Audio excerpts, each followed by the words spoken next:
Salut à tous, aujourd'hui on est là pour une critique donc de Ça 2, donc ce sera une critique avec des attentes. Cette vidéo a mis du temps à sortir parce que je voulais qu'elle soit le plus complète possible, parce que ça fait quand même un mois que j'ai vu le film.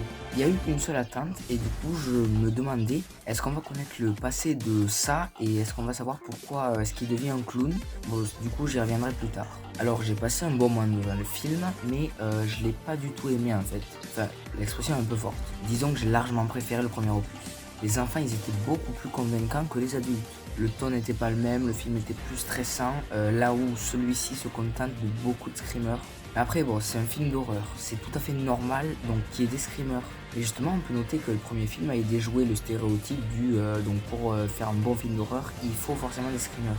Pour en venir à mon attente, en fait, je croyais que on allait connaître le passé de Gripsou parce que dans la bande-annonce, on voyait en fait donc Gripsou en humain et on voyait aussi sa fille. Donc en fait, on comprend que c'est juste une de ces innombrables illusions. Et du coup là, cette fois-ci, c'était l'illusion de la fille rousse.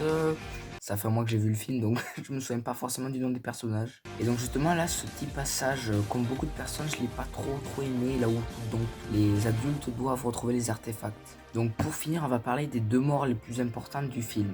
Donc au début, j'ai trouvé bizarre que Stanley se suicide, mais après j'ai bien compris ses intentions et la lettre de fin était particulièrement émouvante, un peu comme celle de Hooper dans la saison 3 Stranger Things. Par contre, la mort d'Eddie, elle m'a pas tant marqué que ça en fait. J'ai pas non plus aimé Mike et son histoire de chaman, ou alors le fait que quand on s'éloigne de la ville, on a une sorte d'amnésie.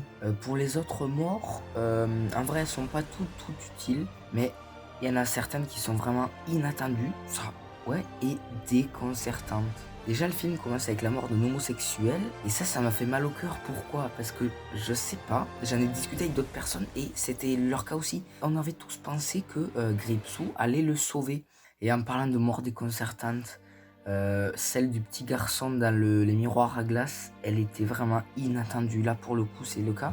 Donc, j'aurais cru que le personnage de James McAvoy allait sauver l'enfant. Parce que en plus, ça dure hyper longtemps. On voit Gripsou qui frappe à la vitre.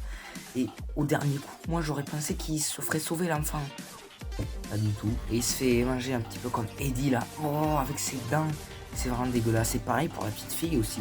Bon bref, je pense avoir fait le tour donc de cette critique de Ça 2 ou Ça chapitre 2. Bon, c'est vrai qu'en l'analysant en profondeur, je me suis rendu compte que bon, ce film est pas si mal que ça. Du coup, je mets 7,5 sur 10. Pour faire le point sur le prochain film, Gemini Man, je crois que j'ai loupé. C'est un petit peu dommage. Joker, peut-être que je vais aller le voir dans quelques jours. Sinon, donc là aujourd'hui, on est le 16 octobre, il me semble. Il y a Angry Birds 2 qui est sorti. Je peux pas aller le voir. Maléfique 2, je peux pas aller le voir, j'ai pas vu le 1. Et il y a aussi un autre film qui est sorti. Et c'est.